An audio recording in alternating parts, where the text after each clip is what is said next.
Dijimos que el caso desnudó muchas otras falencias del sistema. Por ejemplo, que en el departamento Rivadavia hay médicos bolivianos sin reválida del título y que no cuentan con una sola ambulancia para 5.000 personas, o que el médico legista pidió que le mandaran una foto por WhatsApp de los genitales de la niña después de 5 días de la denuncia. Se sumó el lapidario informe de los diputados de la Comisión de Derechos Humanos que viajaron a Alto la Sierra y, entre otras cosas, aseguraron que el fiscal afirmó que si hacemos prueba de embarazo por cada violación, no terminamos más. Hoy, hay 4 adultos detenidos y 1 prófugo, además de 3 menores que siguen bajo la órbita de la justicia de menores. Pero más allá de este caso irracional y doloroso, hay variables que seguirán excluyendo a miles de salteños que pertenecen a las comunidades indígenas de la provincia. Al respecto, conversamos con el diputado provincial por Rivadavia, Ramón Villa. Las diferentes etnias sufren de alguna medida, algunos con mayor y otros con menor, las distintas situaciones que atraviesan en cada uno de los departamentos en los cuales viven. Los huichis que están, o los llamados matacos, que están en el norte de nuestra provincia, especialmente en nuestro departamento.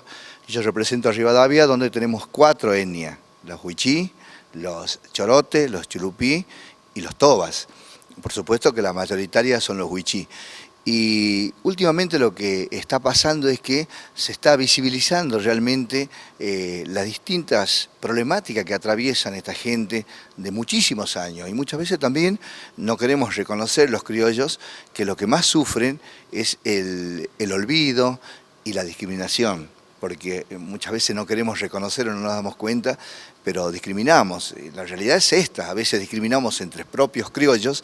Imagínate, a veces cuando tenemos una cultura diferente como es la cultura originaria, ¿no? Hubo muchísimos años de olvido y eso son las consecuencias de esta pobreza estructural que tiene el norte, especialmente el departamento de Rivadavia, donde, bueno, padecemos distintas enfermedades sociales, como es por ejemplo la desnutrición, la muerte de niños por desnutrición, el gran alto de enfermos por tuberculosis, porque esto no está ajeno a nuestra gente, la gente que sufrió en su momento en nuestro departamento el cólera. No debemos olvidar a los salteños que el cólera, esta enfermedad que nos ha calado y profundamente a los salteños y especialmente en el norte, precisamente entró por la puerta que estaba abierta y esperando que entre cualquier enfermedad debido a la falta de prevención en lo que hace al área de salud. En lo que respecta al territorio, ¿cómo están en su departamento? El tema de la tierra es muy sensible porque no tienen ellos el sentimiento y que puede tener alguien que venga y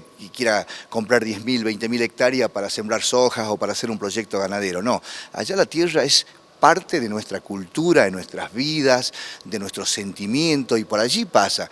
Y bueno, vivieron durante tantos años sin haber regularizado la situación dominial, y lamentablemente en los últimos años en nuestro país la frontera agrícola ganadera se ha extendido a esta zona, entonces empezaron a perder esa paz social que siempre hubo en ese sentido entre criollos y aborígenes, que vivían juntos, de alguna manera haciendo un trabajo cada cual lo que respecta a su cultura, pero que hoy están siendo amenazados, y bueno, lo estamos viendo y lo estamos sufriendo constantemente, donde lo he dicho en la Cámara de Diputados y lo sostengo acá a través de ustedes, los medios, que si no avanzamos rápidamente en regularizar la problemática de las tierras en este sentido, lamentablemente por allí vamos a tener conflictos sociales que van a ir increciendo, ¿no?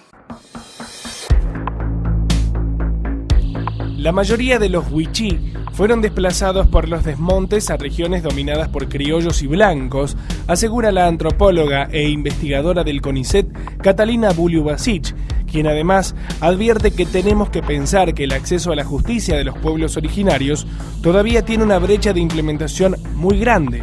A modo de ejemplo, mencionó que hay solamente un traductor que habla la lengua huichí en el Poder Judicial. Pero el principal problema con la escuela, si bien avanzó muchísimo, yo debo reconocer además el esfuerzo de los docentes, de mucha gente que trabaja en las escuelas estas interculturales, digamos, si bien se avanzó mucho, sigue siendo el tema de la lengua un problema. Por ejemplo, la castellanización forzada de niños que son hablantes que su lengua materna no es el castellano. A mí a fines del año pasado de un juzgado me pidieron alguna información sobre lenguas indígenas para dictar algunas normativas, pero todavía es insuficiente. Por ejemplo, como cuestión urgente, tendrían que tomarse intérpretes de la lengua del servicio judicial que en el caso wichí reflejen las dos variedades dialectales, la del Pilcomayo y Bermejo, y buena parte del gran arco de variedades dialectales que tiene la lengua wichí. Entonces, facilitarles a los wichí que se inscriban, porque hay maestros bilingües, hay ancianos que saben escribir muy bien la lengua wichí, facilitarles a los wichí que puedan ser intérpretes del Poder Judicial, que se les facilite que ellos puedan llegar a los juzgados y que pueda cumplirse con un derecho. Y nosotros tenemos una riqueza enorme con la lengua wichí que queremos dejar sentado. Es hoy por hoy la lengua indígena más vital del país para aportar a la problemática. Una especie de territorio wichí donde los servicios de acceso a la justicia, de acceso a la salud y de acceso a la educación tengan un componente de bilingüismo que quiebren las barreras. Sería una ayuda muy grande junto con otro factor importantísimo que es consultar al pueblo wichí. El acceso a la tierra y el territorio son los principales factores que afectan y amenazan las culturas originarias según los idóneos. Los indígenas migraron hacia las ciudades y se radicaron en centros periurbanos, asentamiento con nuevas configuraciones culturales en las que no terminan de integrarse. De hecho, aunque se conocía el alcohol en las comunidades, por primera vez en años se detectó el consumo de paco y marihuana.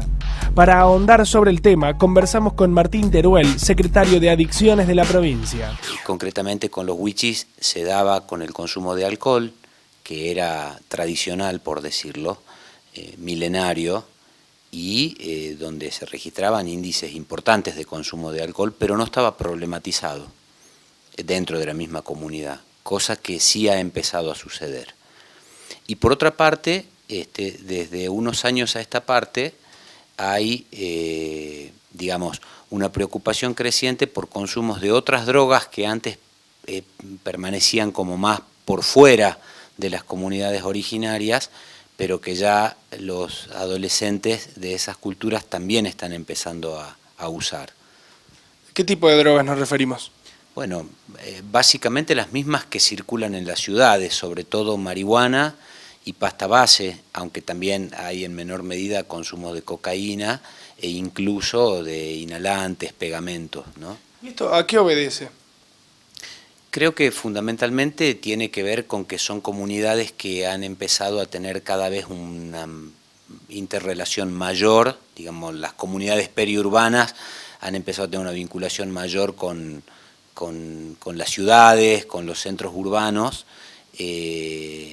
y eso ha dado también acceso de pronto a hábitos, no solo los que tienen que ver con el consumo de sustancias, a distintos hábitos que eran más propios de los criollos, pero entre ellos sí el consumo de algunas drogas que antes no entraban, digamos, en las comunidades.